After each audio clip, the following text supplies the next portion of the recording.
today I want to talk about some things that I wish I knew before going into nurse practitioner school. Hi, everybody. My name is Anastasia, and welcome back to my channel. If you've been here before, thank you so much for coming back. If you're new, come on in, make yourself at home. Here we talk about everything. So, as you can see, I'm still outside, it's still summer.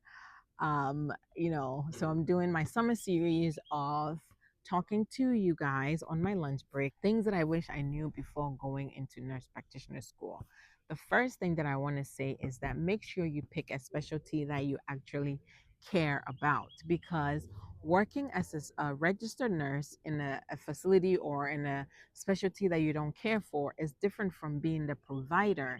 So, when you are a registered nurse, you're just taking orders. And so you can just kind of navigate yourself and not really be very passionate about whatever specialty you're in. But once you are a provider, you are learning, you're becoming more knowledgeable in one particular field. So you want to make sure it's a field that you actually care about, or else you're going to be miserable and nobody wants that. And then the next thing is that whatever specialty that you're picking, make sure it's marketable. Not all specialties are in high demand. So make sure you're picking something that when you graduate, you're going to get a job, because you don't want to obviously spend all that time and money and graduate and not be able to work or find a job that will compensate you for your skill set. And then the next thing is that scope of practice. So a lot of nurse practitioners get frustrated with this when they first graduate, because you're thinking that once you become a nurse practitioner, you're a provider and you're on your own.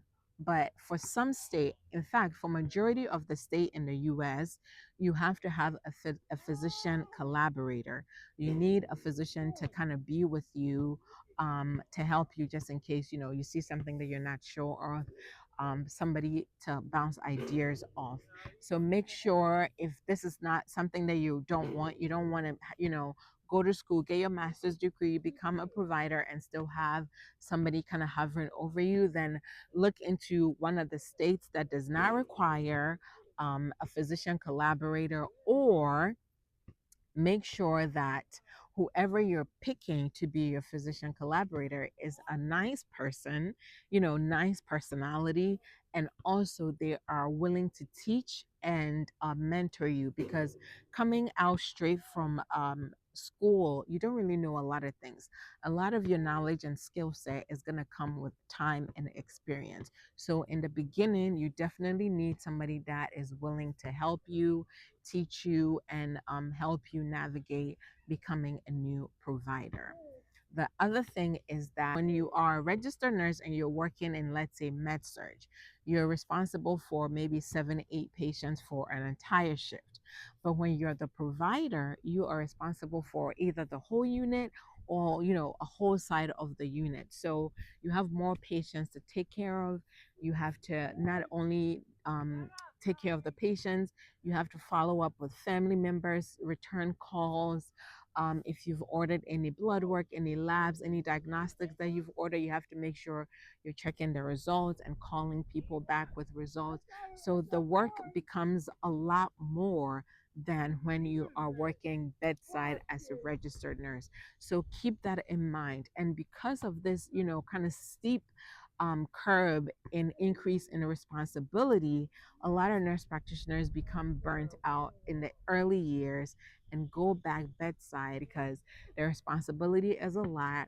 And we're in America, a lot of people are sue happy.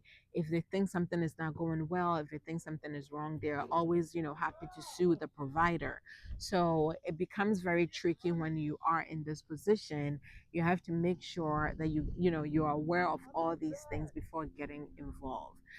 Also, a plus to things that you should know is that there is an increase in pay, obviously going from either an associate degree or a bachelor's degree to a master's level. There is an increase in your pay. However, be a little bit more flexible, because not all specialties pay equally. So, and also depending on where you live, there's an airplane flying by now. So depending on where you live, and the state that you live in, you might not be making the same as, your colleague in other states. Last thing that I would say is the lack of flexibility in going up the corporate ladder, so to speak. When you become a provider, you're a provider. You are stuck most majority of the time working, taking care of patients. If you work in a big hospital and you're fortunate, you might get a managerial position where, you might become like a medical director or something like that. But majority of those positions are kind of kept for medical doctors and not practitioners or NPs or PAs. So you are kind of like, pigeonhole stuck. So if you are the type of person that is interested in leadership, like being in a managerial level, then definitely look into a specialty that allows you to be in that role versus being in the clinical setting. So these are a few things that I wish I knew before going into nurse practitioner school and graduating. Thank you guys for watching. As always, please leave any comments, any questions, give the video a thumbs up, anything down below. We are still a little over 100 subscribers, and I am still pleading. I'm pleading at this point, for everybody to subscribe, share the video so the channel can grow. Thank you so much for watching, and I'll talk to you soon. Bye.